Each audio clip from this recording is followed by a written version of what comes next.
called it white slavery. But this wasn't chains and shackles. It was promises and silence.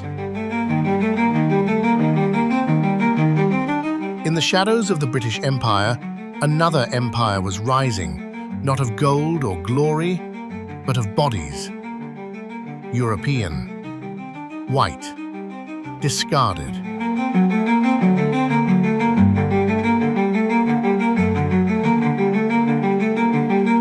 From the cold streets of Warsaw to the humid brothels of Calcutta, they traveled not as queens, but as currency. They were the hidden price of colonial power. This is their story, the story the empire tried to erase.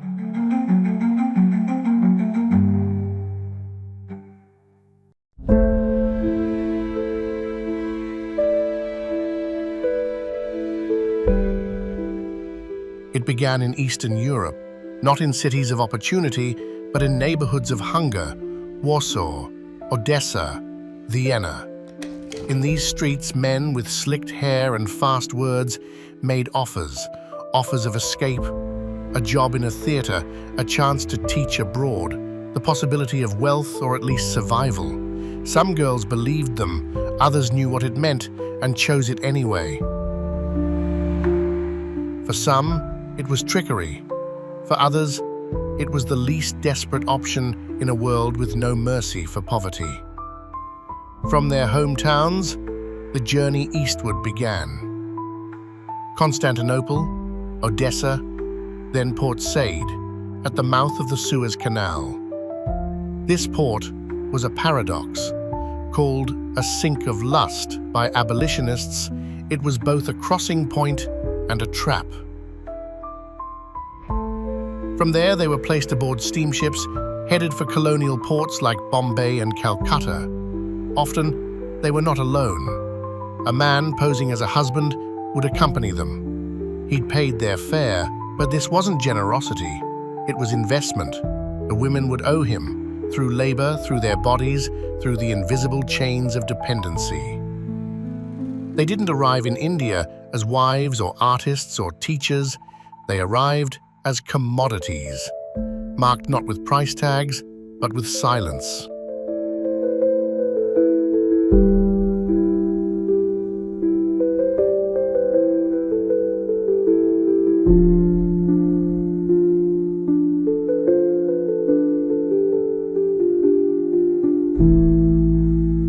Colonial India was not unprepared.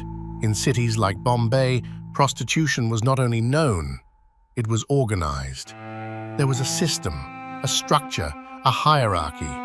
At the top, first-class brothels, exclusive, clean. Women in these establishments were described as superior. Their clients were elite British officers, wealthy Indian nobility, and men with power. Imported alcohol flowed freely. Rooms were maintained.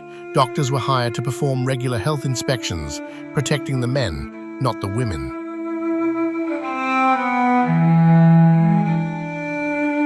Below them were the second-class establishments, less tidy, more crowded. And at the bottom, the infamous streets like Kursaji Suklaji Road, known locally as the White Lane. Here, European women worked side by side with Indian and Japanese women. The buildings were narrow, the air heavy. Privacy was a luxury they could not afford. Calcutta, too, had its zones.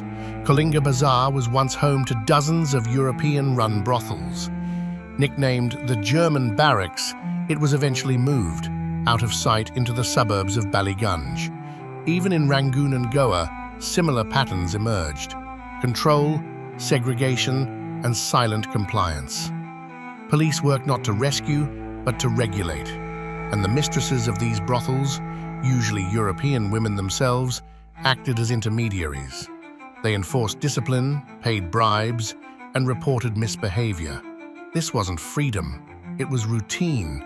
It was control disguised as care. A system built not to protect the women, but to preserve the illusion of order. But order has its limits, and silence eventually becomes noise.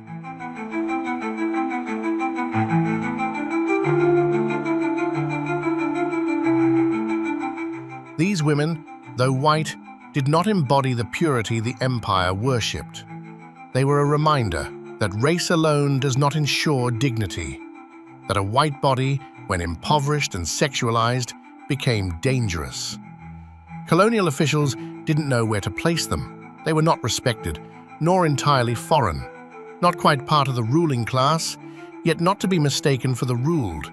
In places like Ceylon, they were described as semi-oriental, a term soaked in condescension and confusion. What made them dangerous wasn't just their profession, it was who visited them. Indian men, some wealthy, others not, crossed boundaries when they entered European brothels.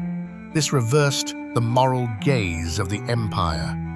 Suddenly, the white woman was not a symbol of power, but of temptation, of threat, and the British hated it.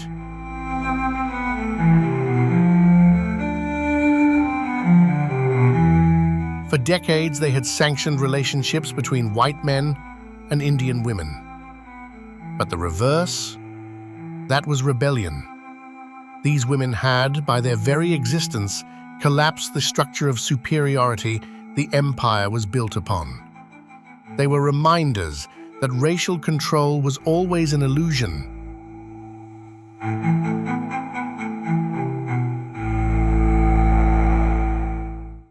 News of this trade reached Britain, and with it came outrage. Newspapers printed scandalous headlines. Politicians denounced white slavery. Activist groups mobilized.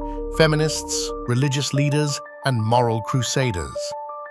The National Vigilance Association, the Social Purity Alliance.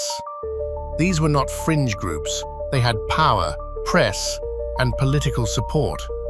Their demands were clear: end the trade, shut the brothels, rescue the women. Some went further. They traveled to India, they marched in Ceylon.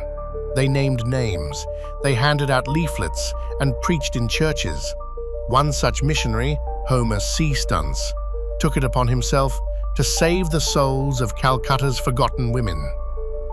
But they met resistance, not from brothel owners, but from the colonial government. Officials argued that closing European brothels would worsen the situation, that men would turn to Indian prostitutes, that venereal disease would rise, that moral panic would disrupt public order. And so, the brothels stayed open, not from cruelty, but from calculation. It was easier to control sin than to eliminate it.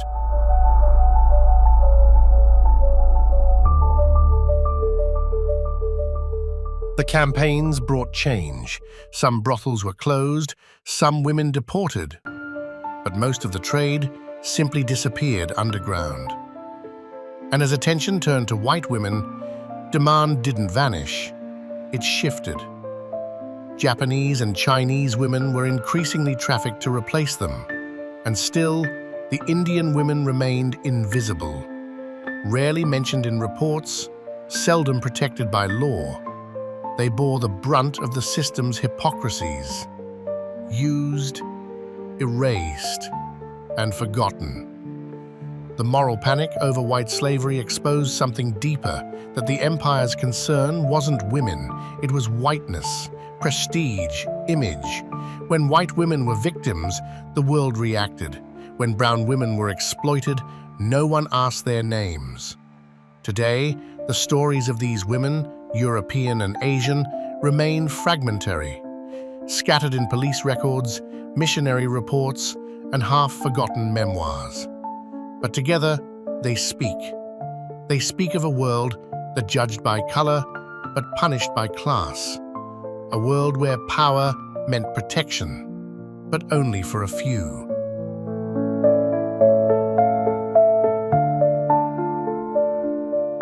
This isn't just a story about sex or shame or scandal. It's a story about the contradictions of empire, about race and respectability, about who is seen and who is silenced.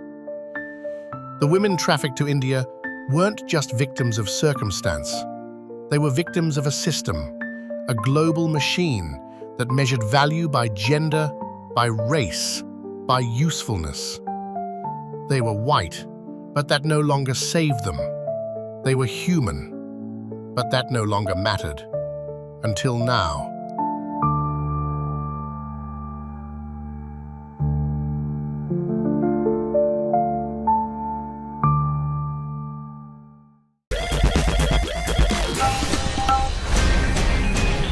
DESIblitz.com